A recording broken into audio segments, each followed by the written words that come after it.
Anglo American is launching the world's first hydrogen-powered truck today. Now, this is supposed to be a way to revolutionize the mining industry, which is a fuel-intensive, and it will cut costs for the sector. Let's get more detail on what this is all about. Newzroom Africa's Pelane Phakgadi is in the area of Mogalakwena.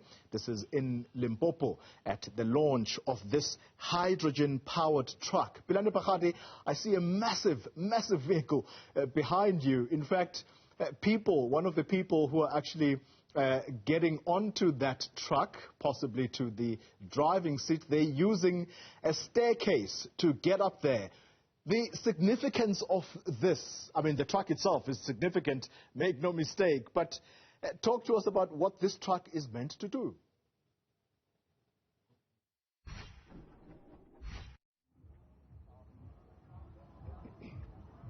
Well, I can tell you that it's a howling truck, and the main reason behind it really is to try and ensure that all the operations that are happening here around the mine, which is primarily dealing with with the withdrawal of the platinum here in the area, comes in a cost-effective manner. And you've seen how the PGMs have really done well in the last few years, and giving us a sign that it is still the heartbeat of the economy here in our country. But perhaps that particular question, just to give us even in more detail, I'm going to bring in Ms.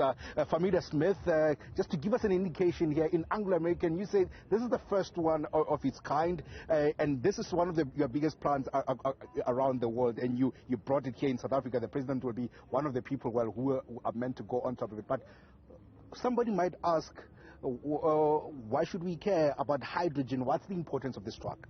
So in terms of answering that question, I need to first explain the current diesel engines to you. So the normal ICE engines, which is your normal diesel and petrol engines, they take your petrol and your diesel, they burn, and when they start burning to generate your power to drive your vehicle, it generates CO2, so for diesel, it generates diesel particulate matter, which is carcinogenous, so it can cause cancer. It generates emissions such as your SOx and NOxes, which is very bad for the environment. So this beauty of a vehicle you see here behind me uses hydrogen. What happens is the fuel cell that is on board has our platinum group metals in it.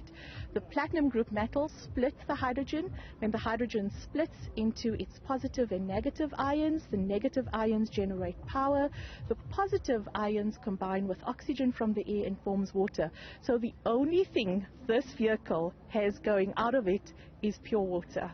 Sure. So that is a major improvement. I mean, I can tell you that one might even get lost even in the explanation of it, so on. But it really does sound like a big innovation as far as this is concerned.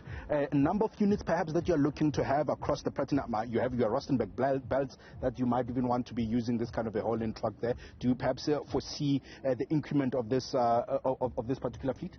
So this is the first prototype. At Mogalakwena, we have about 40 of these vehicles, and across our mining operations, we have over 400 vehicles.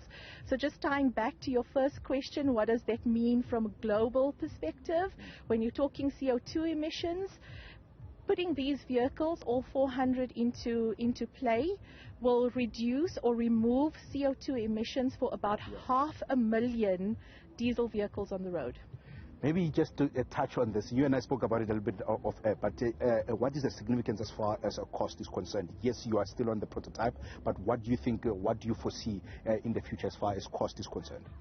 So with this development and the innovation through our technical development team, the idea is to bring down the cost. So really to focus on components on the vehicle where you can bring down that price point, and it's really not only the vehicle but the production of green hydrogen, so around the electrolyzer technology, around the compressor technology.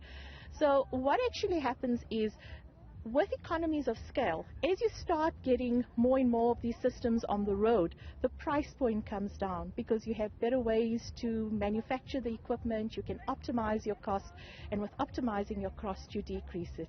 Definitely. Thank you very much. That's Ms. Famida Smith. They're just giving us an indication as far as the cost is concerned. So this is what one could say a key plus for the platinum metal groups here in South Africa, because they could be able, it's an energy intensive area where you need the diesel and as well as the petrol really to ensure that the motors are operating. And I've seen a lot of solar panels here to try and as well mitigate the rising prices as far as energy is concerned. So this particular hydrogen truck, in addition to try and ensure that the operations can be at a minimal cost, I'm sure that's one thing that they want to be going through. So the president will be here. The CEO of Anglo is also here. And I think it will be very much important and pertinent to ask those key questions as to what does it mean for the workers as well. If they are going to be cutting the costs as far as that is concerned, I'm sure the strike there in Carltonville could be something that they can be able to talk about and perhaps even mitigate the circumstances and be able to give the 1,000 rands that the workers are currently complaining about. Xoli? Pelane Phakgadi, thank you very much. For the time being, we'll take you back to Pelane as soon as we have an update.